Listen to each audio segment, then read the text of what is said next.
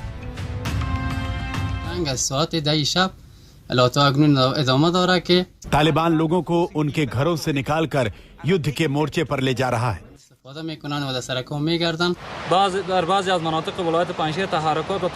तालिबान को भारी नुकसान हुआ है, लेकिन इलाके की घेराबंदी कर दी गई है और सारे रास्ते बंद कर दिए गए हैं। तो अब ये बात क्लियर हो चुकी है कि पंजशीर अभी भी तालिबान की पकड़ से दूर है, जिसे कब्जा करने के लिए तालिबान दिमागी घोड़े दौड़ा रहा है, क्योंकि उसके हाथ लगे हथियार तो सिर्फ प्रदर्शनी के लायक ही हैं। पंजशीर अफगानिस्तान से अहमद नवीश कापिश के साथ आज तक ब्यूरो।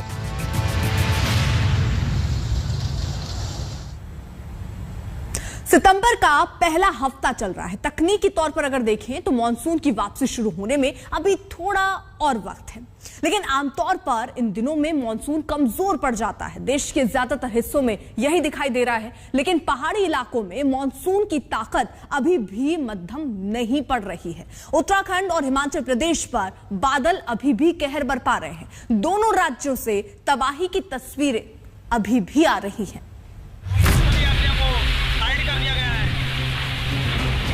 घूमने फिरने के शौकीनों ने मसूरी के मशहूर कैंपटी फॉल के फुहारों का लुत्फ जरूर उठाया होगा, लेकिन जलप्रपात का ऐसा विकराल रूप शायद ही पहले देखा हो। ऊपर पहाड़ों से गरजती हुई धार नीचे की ओर कुछ ऐसे आ रही है मानो सब कुछ बहा ले जाएगी।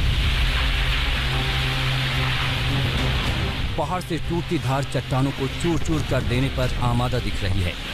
एक खूबसूरत पिकनिक स्पॉट की अचानक बदली सूरत से मौके पर अफरा तफरी मच गई। दरअसल ये सब अचानक हुआ। ऊपरी हिस्सों में तेज बारिश हुई थी, जिसके बाद जलप्रपात में पानी का स्तर एकदम से बढ़ गया और झरने की लुभाने वाली पानी की धार और फुहारों ने एकदम खतरनाक शक्ल इख्तियार कर ली। हालात भांपकर प्रशासन ने सभी पर्यटकों को मौके से हटा दिया और यहाँ पर लोगों के आने जाने पर तुरंत रोक लगा दी। अत्यधिक बारिश के कारण ये कैंपटी फॉल का झरना काफ़ी अपना विकराल रूप ले चुका है। हमारी पुलिस की ड्यूटियाँ लगभग हर पॉइंट पे जहाँ से यात्रियों के किसी भी फॉल पर जाने के लिए रास्ते हैं, प्रत्येक पॉइंट पर पुलिस की ड्यूटियाँ सुरक्षा की दृष्टि से लगाई गई हैं और आज अतिरिक्त ड्यूटियाँ भी बढ़ाई गई हैं, जिससे कि किसी भी होने वाली जनहानि से बचा जा सके। करीब करीब पूरे देश में मानसून की रफ्तार धीमी पड़ चुकी है, लेकिन पहाड़ों पर बादल अभी भी गरज बरस रहे हैं। खासकर उत्तराखंड पर बादल इस बार कुछ ज्यादा ही मेहरबान हैं। मौसम विभाग के मुताबिक उत्तराखंड के कई इलाकों में 7 सितंबर तक तेज बारिश की संभावना है। देहरादून, टिहरी, पौड़ी, नैनीताल, चंपावत और बागेश्वर जिलों में ज्यादा बारिश का अनुमान है। यानी अगले 2 दिनों तक उत्तराखंड में कई जगहों पर बाढ़ जैसे हालात बन सकते हैं। 7 सितंबर के बाद बारिश में कमी आ सकती है। मुश्किलें सिर्फ उत्तराखंड में नहीं हैं। पड़ोसी राज्य हिमाचल से आया ये वीडियो देखिए। ये तस्वीर सोलन की है। शिमला से जोड़ने वाली पहाड़ी सड़क अचानक खंड खंड हो गई और रास्ते की जगह पर गहरी खाई बन गई। ये नतीजा है बीते दिनों हुई जोरदार बारिश का।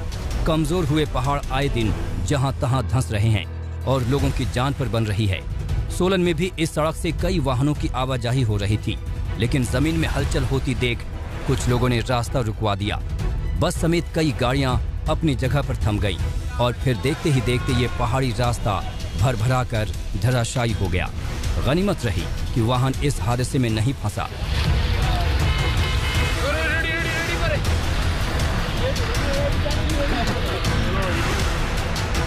फिलहाल रास्ता बंद है और लोगों को शिमला के लिए दूसरे मुश्किल रास्ते से जाना पड़ रहा है।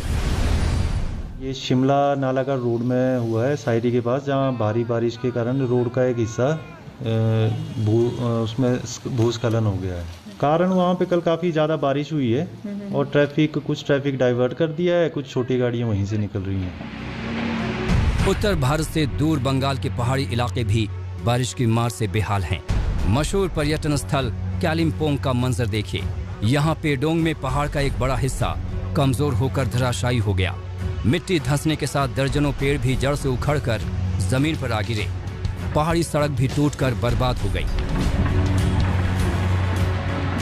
मंजर ऐसा है मानो यहाँ भूकंप आया हो। सब कुछ उलट पुलट दिख रहा है।